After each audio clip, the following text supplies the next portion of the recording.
大家文千万字，大家要跟大家做伙来拜一日。天气慢慢转做秋天，银杏渐渐反色，规片金丝丝。今仔日要甲大家小解这一日就是杏好永杏第7条银杏的杏。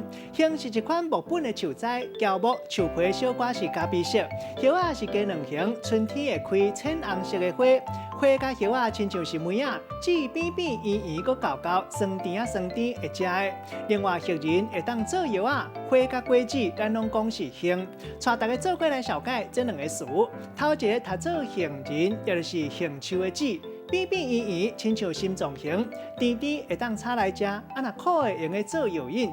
第二个词读做银杏，这是一款落胶木，会用来活3000年。有人讲是公孙树、鸭掌树、鸭骹树，开花结的果就是白果。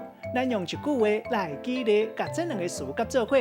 譬如讲，咱台湾秋天、寒天才有的迷人景致，其中一项就是银杏树。网络票选冠军就是三林溪森林园区种正8丛日本银杏树，也有梦幻的银杏湖。若是搁再配一杯小小的杏仁茶，安尼就是上界大的享受。今仔日小解这一日读做杏，提供给观众朋友来参考。